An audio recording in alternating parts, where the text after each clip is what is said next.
On commence ce journal au Maroc où, comme chaque été, les routes sont paralysées par le trafic, ce qui augmente le risque d'accident. Voilà pourquoi le Comité national de prévention des accidents et de la circulation organise une campagne de sensibilisation avec l'aide de la Sûreté nationale.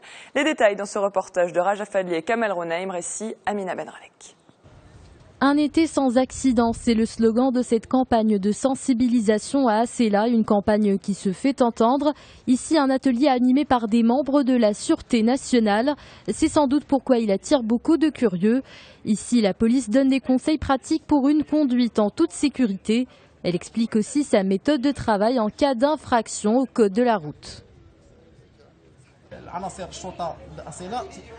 Le travail des éléments de la police à Asséla se fait à deux niveaux. D'abord, il y a la communication avec les conducteurs et les piétons. Ensuite vient la sanction. Elle doit toujours être accompagnée de sensibilisation. C'est le seul moyen de dissuader les gens de garder les mêmes comportements dangereux sur la route.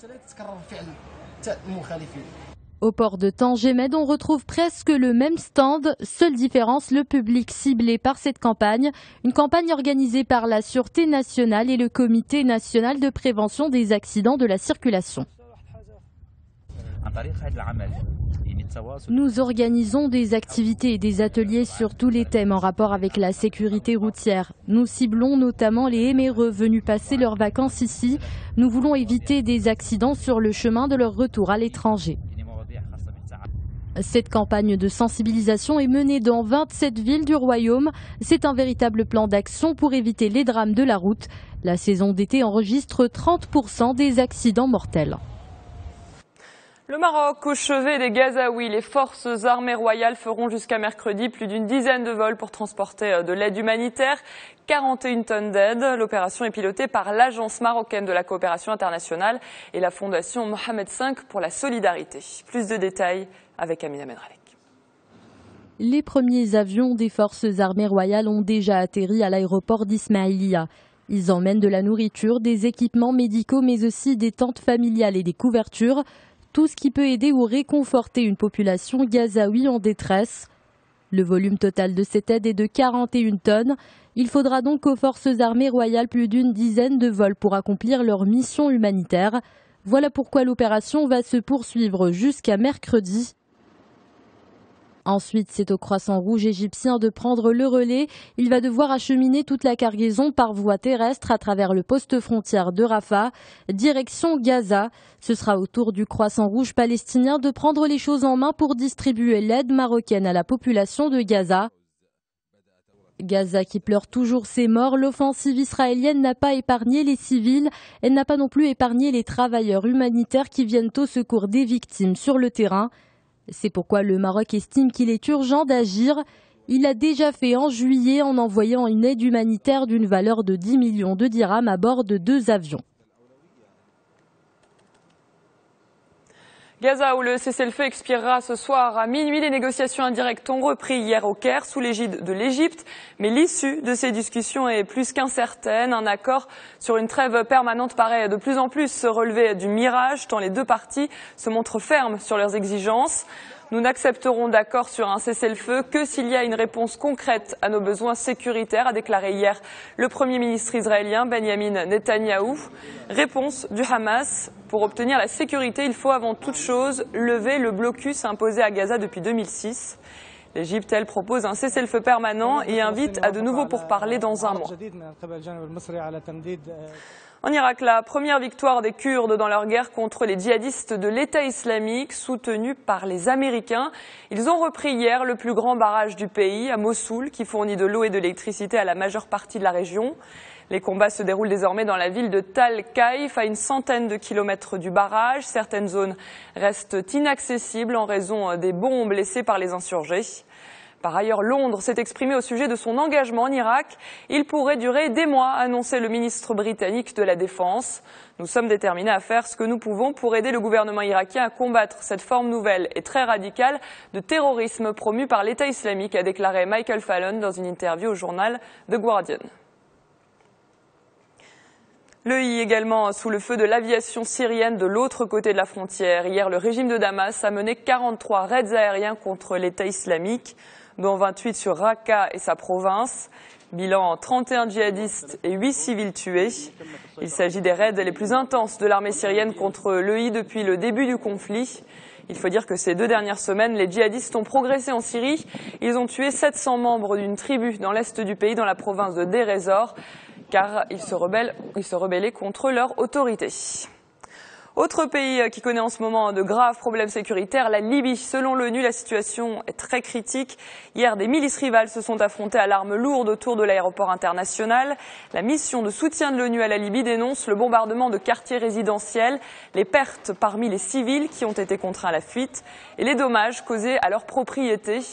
Les milices n'ont visiblement que faire des appels de la communauté internationale pour mettre fin aux violences. Et c'est désormais le diplomate espagnol Bernardino León qui dirigera la mission de l'ONU dans une Libye dominée par l'anarchie. Il a été nommé ce week-end.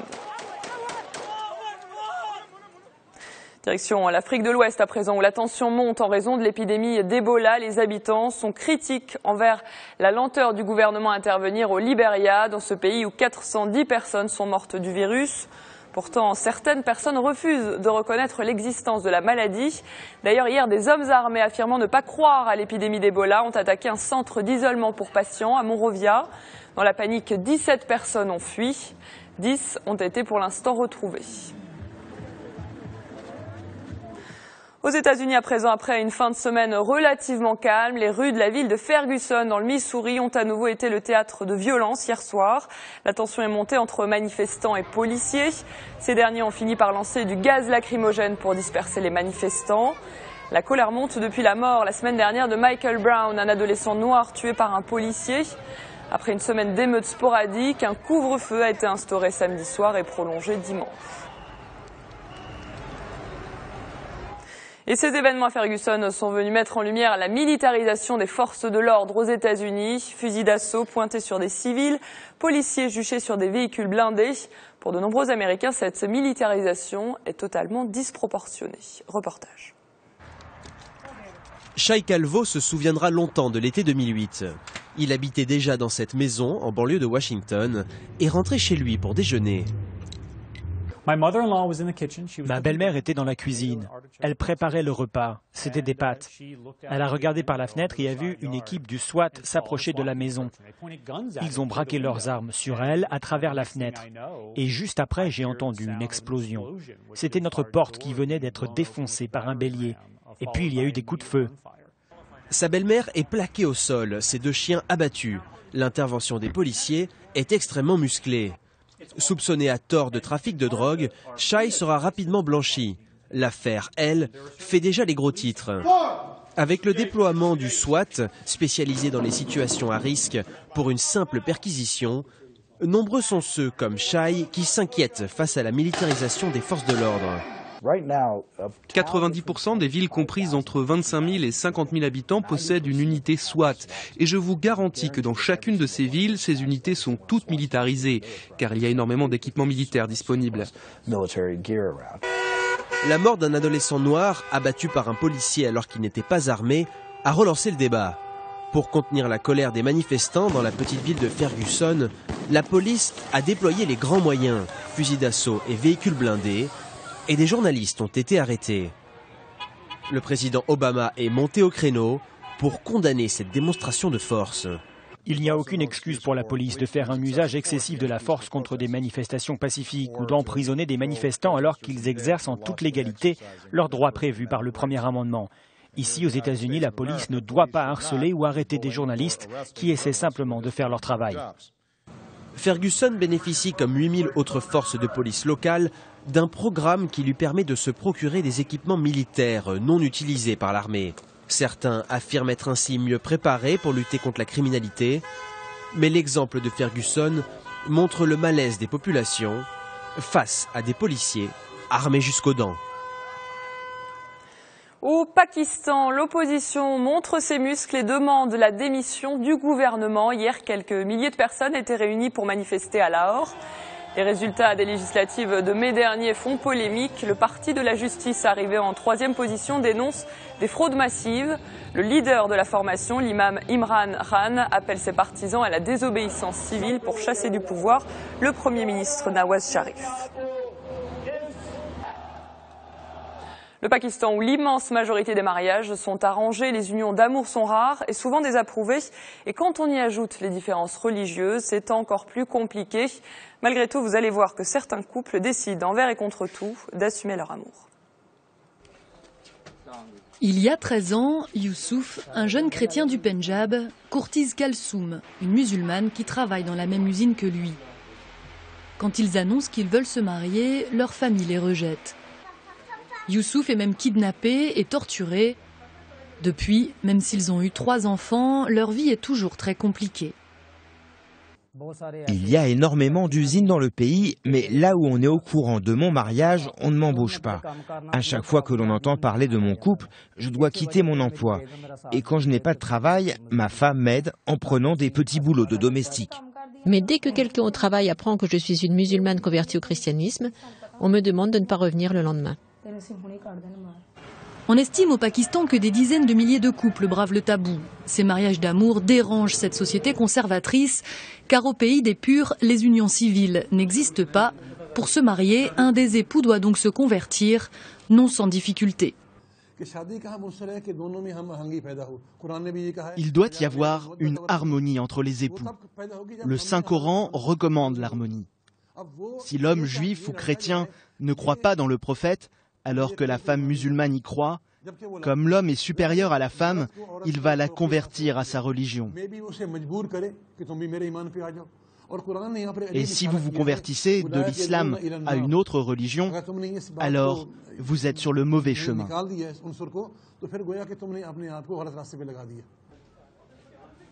Menacés, les amoureux n'ont souvent pas le choix.